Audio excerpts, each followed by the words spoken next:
सोचा कि आज जल्दी उठकर पढ़ाई की जाए। जल्दी उठने की कोशिश भी की, लेकिन उठ नहीं पाए। सोचा कि मन लगाकर पढ़ाई की जाए, तो पढ़ाई में मन ही नहीं लगा। फिर सोचा कि आज रात भर जाग कर पढ़ाई की जाए, तो कब आँख लग गई पता ही नहीं चला।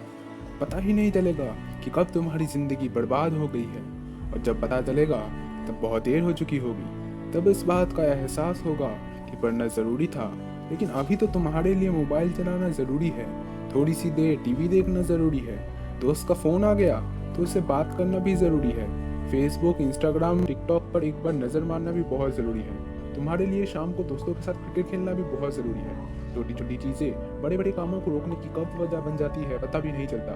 ये बेवजह की चीज़ों को अपने ज़रूरी कामों को की लिस्ट से अभी निकाल कर फेंक दो, क्योंकि ये काम उतने ज़रूरी है ही नहीं जितना तुमने इन्हें बना लिया है। तुम्हें लत लग गई है इन सब चीज़ों की। ये सारे काम करने के बाद जो थोड़ा बहुत समय बच जाता है, वो समय तुम अपनी पढ़ाई को देते हो। हमेशा यह बात याद रखना कि सही समय पर उठाया गया एक छोटा कदम भविष्य की बड़ी समस्याओं से बचाता है। सुबह नींद नहीं खुलती है तो रात भर सोना बंद कर दो। ठान लो कि आज सूर्योदय देखकर ही दम लूंगा, चाहे रात भर जागना पड़े, रात को जाग कर पढ़ूंगा। जब तक यह चैप्टर कंप्लीट नहीं कर लूंगा, खाना नहीं खाऊंगा, क्योंकि तुम्हारे लिए कुछ भी जरूरी नहीं होना चाहिए। कुछ भी नहीं, ना खाना, ना पीना, ना सोना और ना ही सोचना। क्योंकि जब सोचने लग जाओगे तो कब मन भटक जाएगा, कब अपनी किताबों को बंद करके ख्यालों की दुनिया में खो जाओगे पता ही नहीं चलेगा। जब भी ये बात तुम्हारे मन में आए कि मुझसे नहीं होगा, तो हमेशा अपने आप को याद दिला देना कि तुमसे ही होगा।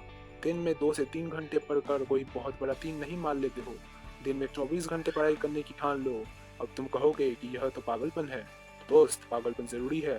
साधारण लोगों की तरह सोचोगे, उनकी तरह काम करोगे, उनकी तरह छोटे टारगेट रखोगे, तो जिंदगी में कभी कोई बड़ा अचीव नहीं कर पाओगे।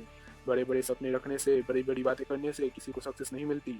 इस वीडियो के अंत में यही कहूँगा कि ऐसा कोई काम, ऐसा कोई मुकाम नहीं है जो इंसान की पहुंच से दूर है। अगर आप इन बातों से सहमत हैं तो इसको शेयर ज़रूर कीजिए। सकारात्मक सोच के साथ अपने लक्ष्य की तरफ बढ़ते चलिए। मैं मिलूंगा आपको अपने अगले वीडियो में। घर पे रहे, सुरक्षित रहे।